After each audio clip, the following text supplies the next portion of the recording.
오늘 시간에는 내 마음대로 사는 세상이라는 제목으로 하나님 말씀 증거하도록 하겠습니다.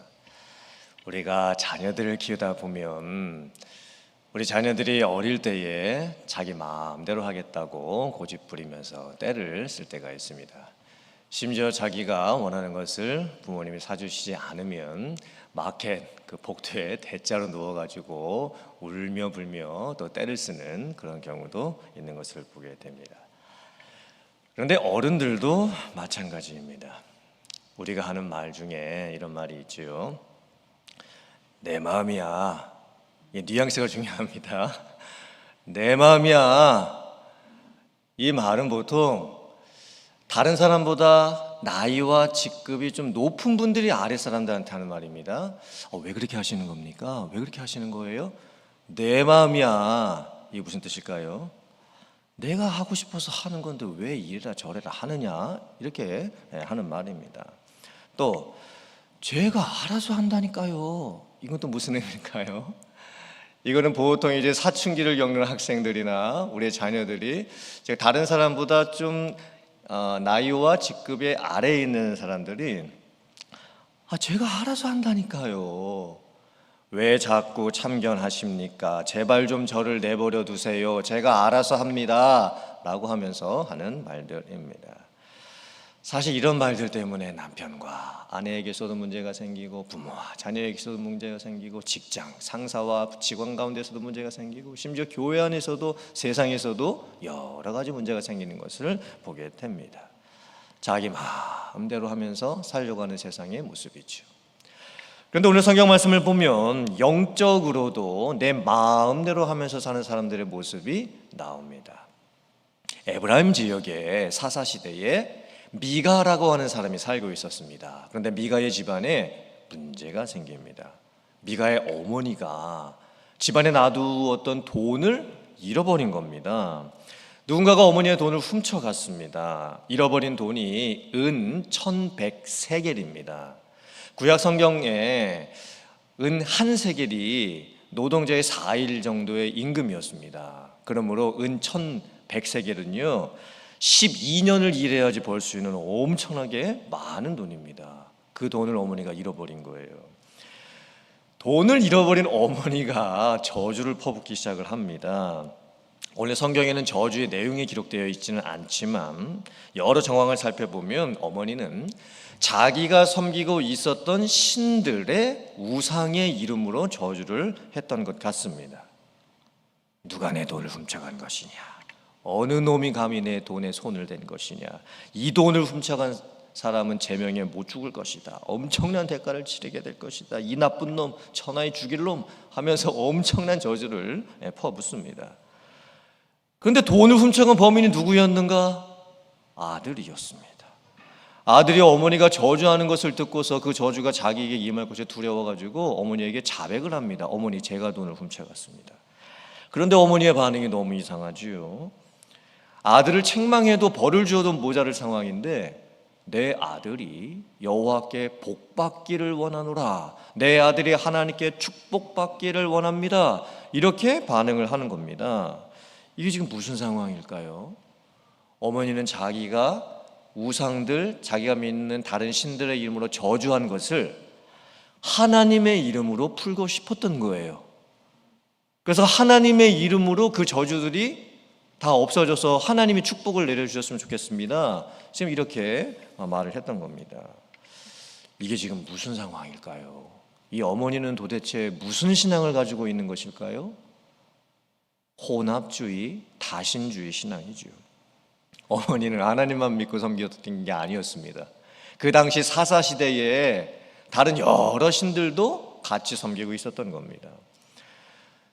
더 이해 안 되는 일이 벌어집니다. 어머니는 자기가 다시 찾은 돈을 하나님께 거룩히 드리겠다고 합니다. 돈 다시 찾은 게 감사해서 하나님께 헌금을 드리는 걸까요? 아닙니다. 어머니는 그 돈을 제사장들이나 성막에다가 갖다 헌금으로 바치지 않았습니다. 오히려 그 은 1100세겔을 도로 자기 아들에게 주겠다고 합니다. 그리고는 은 1100세겔 다 준 것도 아니고 그 중에서 200세겔만 아들에게 다시 도로 줍니다. 그리고는 그 200세겔 가지고 무엇을 하냐면 아들을 위해서 신상을 만들겠다고 합니다. 이것도 무슨 상황일까요? 하나님께서는 십계명을 통해서 우상을 만들어서 섬기는 것을 철저하게 금지하셨습니다. 그런데 이 미가의 어머니의 신앙은 완전히 혼합주의 신앙입니다. 다 섞여 있습니다. 말로는 하나님을 위해서 자기가 하나님께 헌금도 드리겠습니다 라고는 했지만 실제로는 자기 아들을 위해서 신상을 만들고 있었던 겁니다. 다 섞여 있죠.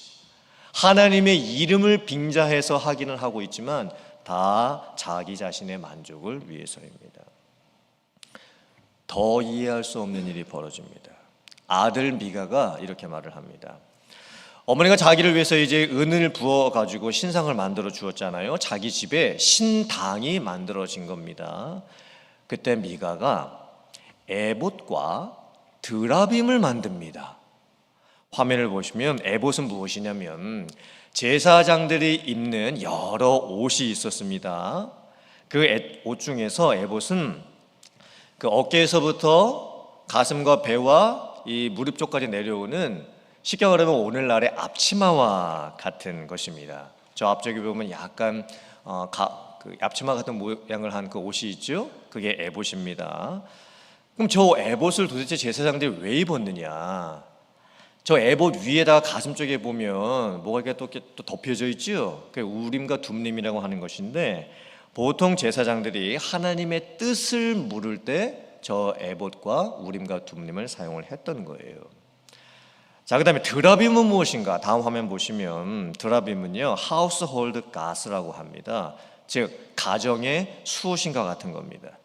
저런 작은 손에 이렇게 잡을 수 있는 것으로 우상을 만들어 가지고 가정에다가 두었던 겁니다. 저 드라빔이 언제 사용되냐면 주로 점치는 일에 사용이 됩니다. 저 보시고요. 그렇다면 미가가 제사장이 입는 에봇을 만들고 드라빔을 만들었다는 의미가 무엇이겠습니까? 하나님의 이름을 빙자해서 자기가 점을 치겠다는 겁니다.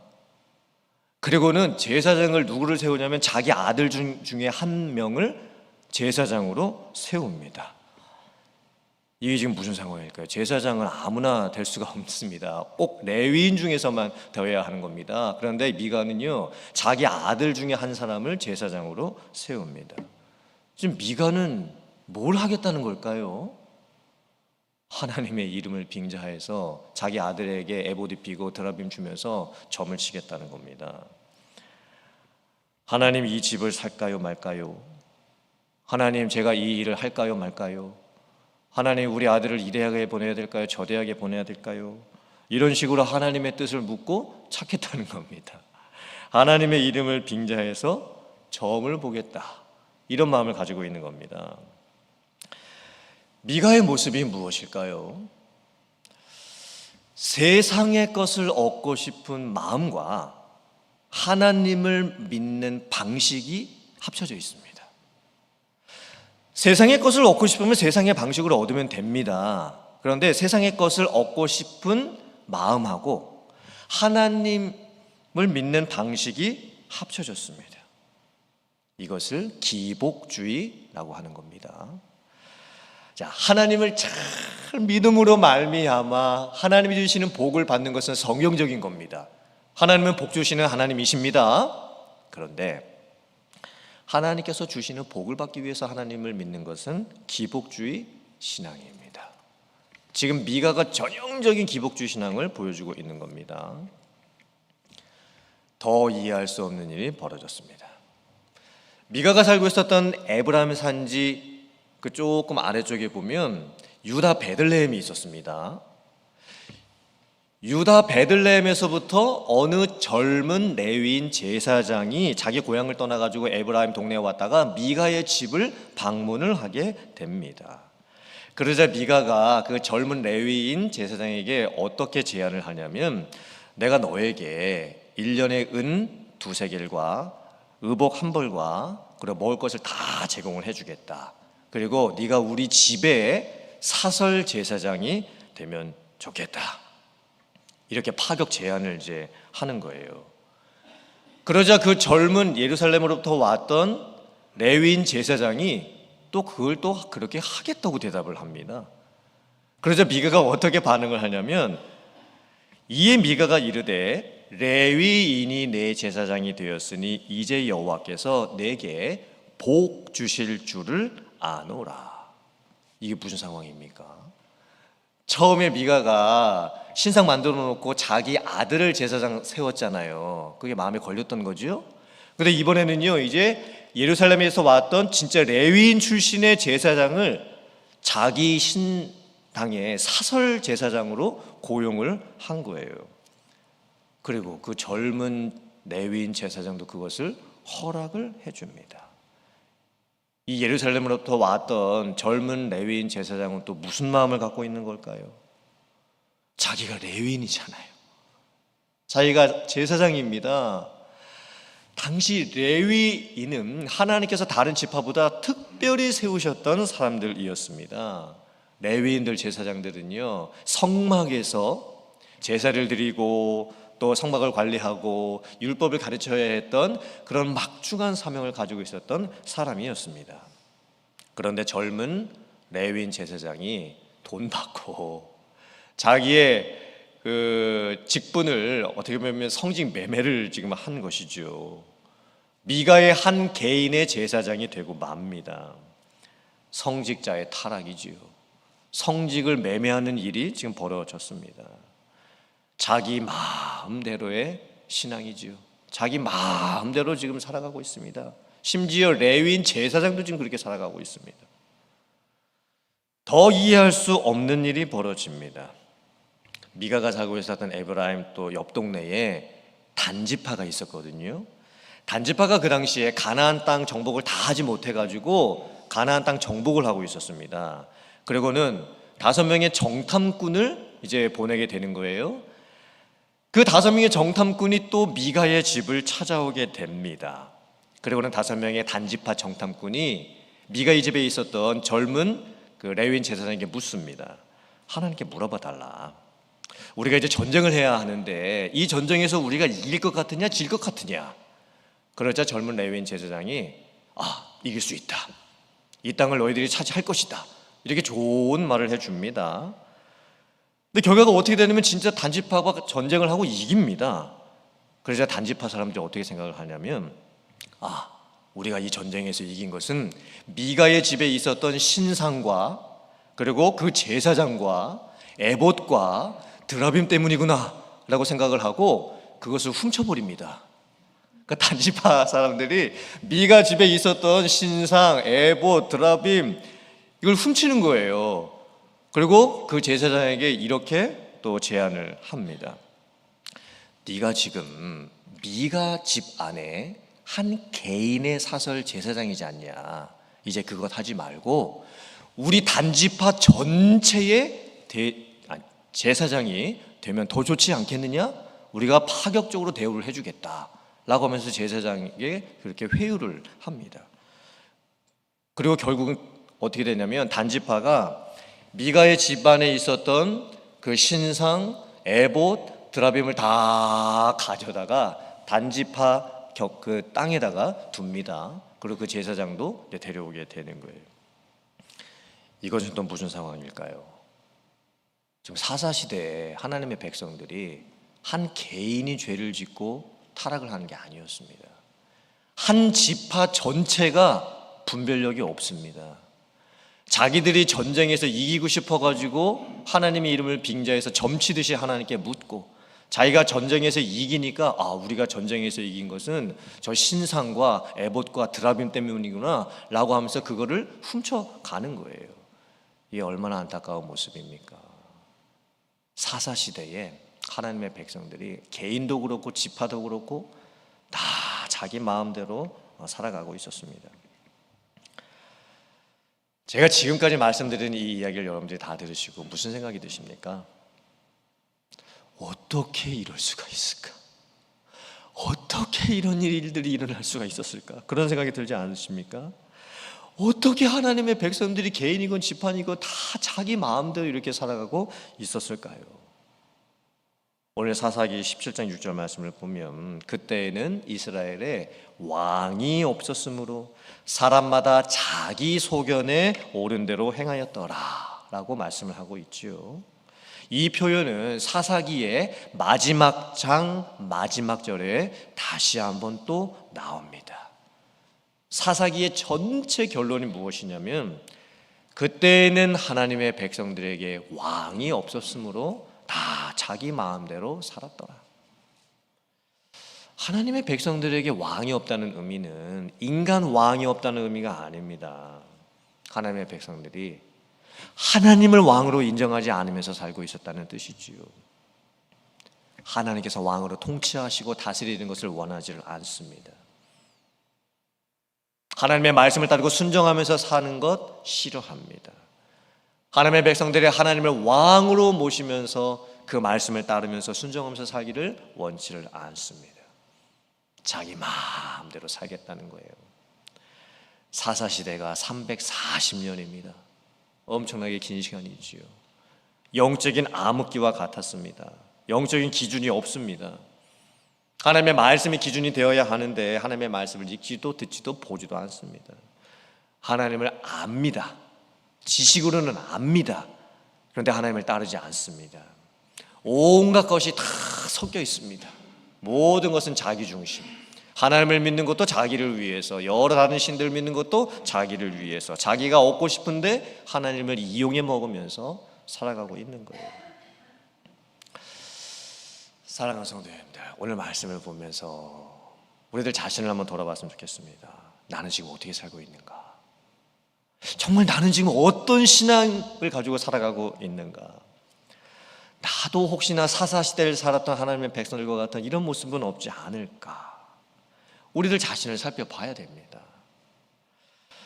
미가의 어머니의 신앙의 문제는 뭐였죠? 혼합주의.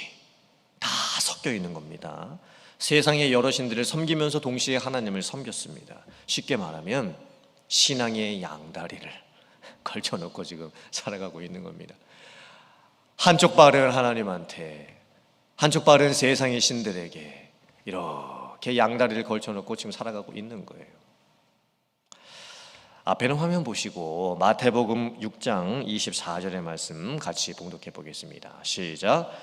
한 사람이 두 주인을 섬기지 못할 것이니 혹 이를 미워하고 저를 사랑하거나 혹 이를 중히 여기고 저를 경히 여김이라. 너희가 하나님과 재물을 겸하여 섬기지 못하느니라. 이 말씀을 오해하시면 안 됩니다. 돈은 나쁜 거고 돈은 안 좋은 것이고 돈을 좋아하면 안 된다, 이런 의미가 아닙니다. 돈은 좋은 겁니다. 돈은 선한 것입니다. 돈은 하나님의 선물입니다.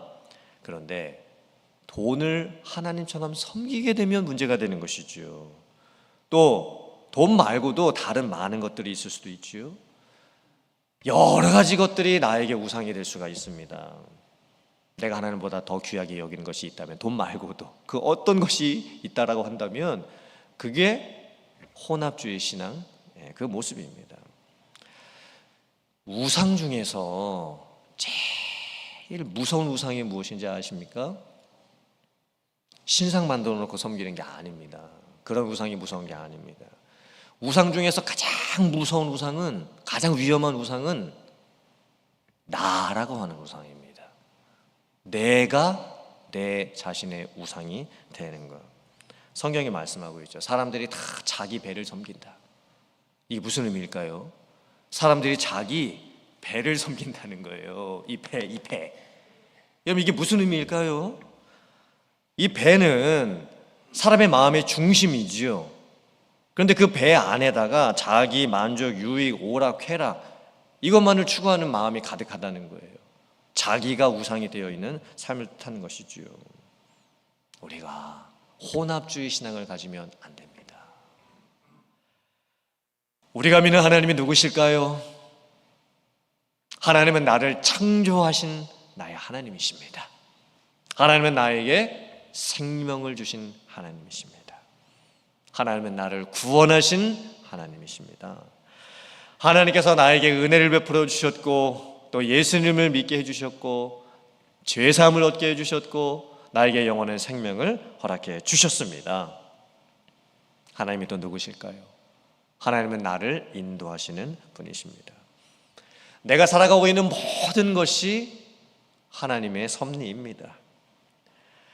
내가 가지고 있는 모든 것도 하나님의 축복입니다. 그 어떤 것도 하나님보다 우선시되어서는 안 됩니다. 사랑하는 성도님들, 혼합주의 신앙을 버리고 오직 하나님 한 분만을 유일하신 하나님으로 믿고 살아갈 수 있는 그런 신앙을 갖고 살아가는 여러분들 다 되실 수 있기를 주님의 이름으로 축원합니다. 아멘. 미가의 문제는 무엇이었을까요? 미가는 기복주의 신앙이었죠. 자기가 신상 만들고 제사장들이 입는 에봇도 만들고 드라빔도 만듭니다. 자기 아들을 제사장으로 세우고 맙니다. 이 기복주의 신앙은요, 하나님의 말씀을 듣는 게 아니라 자기가 듣고 싶은 것만 듣습니다. 그게 기복주의 신앙인 거예요. 기복주의 신앙이 뭐 대단한 게 아닙니다. 어려운 게 아닙니다. 자기가 좋아하는 것만을 보고 듣고 살아가는 것, 그게 기복주의 신앙인 거예요. 앞에는 화면 보시고 사무엘상 3장 1절 말씀 저와 같이 봉독해 보겠습니다. 시작. 아이 사무엘이 엘리 앞에서 여호와를 섬길 때에는 여호와의 말씀이 희귀하여 이상이 흔히 보이지 않았더라. 이 사무엘이 태어난 시대가 사사시대의 거의 말기입니다. 사무엘이 사사시대 거의 끝나는 부분에 태어나게 되거든요. 340년 사사시대 지나고 나서 사무엘이 태어나는 거예요. 그렇다면 이 340년 동안 도대체 사사시대 동안 무슨 일이 있었던 겁니까? 말씀이 희귀하는 시대였습니다. 하나님의 말씀을 제대로 듣는 사람이 없었던 시대였던 거예요. 이상도 보이지가 않습니다. 이상이 무엇일까요? 하나님이 주시는 계시, 하나님이 주시는 비전, 하나님이 말씀하시는 뜻입니다. 그 누구도 하나님의 말씀의 뜻을 분별을 정확하게 하지를 못하는 거예요. 하나님이 나에게 어떻게 살기를 원하시는지를 알지를 못합니다. 제사장들도 알아내지를 못합니다. 그게 사사시대였던 거예요. 그때 하나님께서 사무엘을 보내시죠. 사무엘을 태어나게 하시는 겁니다. 그리고 하나님께서 사무엘에게 하나님의 말씀을 주십니다. 사무엘이 어렸을 때부터 사무엘은 하나님의 음성을 듣지요. 사무엘아, 사무엘아, 사무엘아. 물론 사무엘도 처음에는 그게 하나님의 음성인지를 몰랐습니다. 그런데 사무엘을 하나님께서 이제 세우시고 사무엘을 통해서 영적 개혁을 이제 일으키십니다. 미스바에 모여서 영적 대각성 집회를 열지요. 하나님의 말씀으로 돌아가고 또 하나님 앞에 기도하면서 부르짖습니다. 지금 우리들이 살고 있는 이 시대가 너무 볼 것도 많고 들을 것도 많고 참 혼돈의 시대입니다. 정보가 너무나 많아졌습니다. 내 눈으로 볼 수 있는 것, 내 귀로 들을 수 있는 것이 너무나 많은 시대가 되어버렸습니다. 오늘날 우리들의 시대가 말씀이 희귀한 시대가 되어버렸지요. 말씀이 희귀한 거예요. 하나님의 말씀을 정말 귀 기울여 듣는 사람들이 적습니다. 하나님의 말씀을 보고 싶어가지고 아침 일찍 눈을 뜨고 밤에까지 깨어서 하나님의 말씀을 보는 사람들이 적는 거예요. 예수님께서도 탄식하셨지요. 귀 있는 자는 들을지어다. 이게 예수님의 탄식이셨던 거예요. 예수님 당시에 수많은 사람들이 있었는데 심지어 하나님의 아들 메시아 구원자 되신 예수님께서 직접 말씀을 전하셨음에도 불구하고 듣지를 않았던 거예요. 예수님께서 얼마나 안타까우셨으면 귀 있는 자는 들을지어다 이렇게 말씀을 하셨을까요? 사랑하는 성도님들, 우리가 말씀이 기준이 되는 신앙생활을 해야 될 줄 믿습니다. 말씀을 가까이 하는 우리들이 되길 원합니다. 하나님의 말씀을 읽으세요. 들으세요. 묵상하세요. 여러분들 마음대로 내 마음대로 사는 삶이 아니라 하나님의 말씀이 기준이 되어서 하나님이 나에게 이렇게 원하시는 게 있구나 라는 것을 분별하면서 하나님을 기쁘시게 하면서 살아갈 수 있는 우리들이 되어야 될 줄 믿습니다. 자, 또 젊은 레위인 제사장과 단지파들의 잘못은 무엇이었을까요? 제사장의 직분을 사유화했던 것이죠. 제사장의 직분을 돈 받고 팔아버립니다. 단지파는요, 지파 전체가 분별력을 상실을 해버렸습니다. 사사시대 340년 동안 하나님께서는요, 하나님의 백성들을 그냥 내버려 두실 수밖에 없었던 거예요. 그렇게 내버려 두실 수밖에 없었던 하나님의 마음은 또 얼마나 또 안타까우셨을까요? 앞에는 화면 보시고 로마서 1장 24절, 26절, 28절의 말씀 같이 봉독해 보겠습니다. 시작. 그러므로 하나님께서 그들을 마음의 정욕대로 더러움에 내버려 두사 그들의 몸을 서로 욕되게 하셨으니 이 때문에 하나님께서 그들을 부끄러운 욕심에 내버려 두셨으며 곧 그들의 여자들도 순리대로 쓸 것을 바꾸어 영리로 쓰며 또한 그들이 마음에 하나님 두기를 싫어하며 하나님께서 그들을 그 상실한 마음대로 내버려 두사 합당하지 못한 일을 하게 하셨으니. 하나님께서 사람들을 심판하실 때 가장 무서운 심판이 뭔지 아십니까? 그냥 내버려 두시는 겁니다. 그냥 죄 짓도록 내버려 두시는 거. 이게 하나님께서 사람을 심판하시는 가장 무서운 심판입니다. 사람들의 죄가 너무나 크고 하나님께서 그렇게 말씀해 주셨는데도 끝까지 듣지 않고 고집부리고 자기 마음대로 하려고 할 때 하나님께서는요, 하나님께서 능력이 없으셔서 그냥 내버려 두시는 게 아니시지요. 하나님께서는 무엇이든지 하실 수가 있습니다. 그런데 이 죄를 짓는 사람들의 상태가 너무나 악하고 그 자기 자유의지를 가지고서 끝까지 하나님을 거부하는 사람들을 하나님께서는 결국 그냥 내버려 두십니다. 그런데 하나님께서 끝까지 내버려 두시지는 않습니다. 때가 되면 어떤 사람에게는 복음을 들려주시고 또 예수님께서 십자가에 달려 죽으셨다는 그 복음을 믿게 해주심으로 말미암아 우리가 죄를 회개할 수 있도록 기회를 허락해 주십니다. 그런데 그 회개의 기회마저도 끝까지 거부하는 사람들은 이제 돌이킬 수 없는 심판을 받게 되는 겁니다. 사랑하는 성도님들, 내가 어떤 죄를 지었거나 하나님의 뜻에 불순종했거나 내 스스로도 나 자신을 보면서 내가 이렇게 하면 안 될 것 같은데, 내가 요즘 이렇게 살면 안 될 것 같은데, 내가 요즘 신앙생활 이렇게 하면 안 될 것 같은데, 내 스스로도 내가 생각했을 때 그런 마음이 드는데 만약에 그것을 내가 고치지 않는다, 그럼 그 상태가 바로 하나님께서 나를 내어버려 두시는, 그냥 방치시켜 두실 수밖에 없는 그런 상태가 되고 마는 거예요. 가장 무서운 심판입니다. 사랑하는 성도님들, 우리는 반응할 수 있어야 됩니다. 반응하셔야 되는 겁니다. 하나님께서 은혜 베푸실 때 정말 이렇게 부족하고 연약한 나에게 하나님께서 은혜를 베풀어 주시는구나, 은혜 앞에 반응할 수 있는 여러분들 되시길 주님의 이름으로 축복합니다.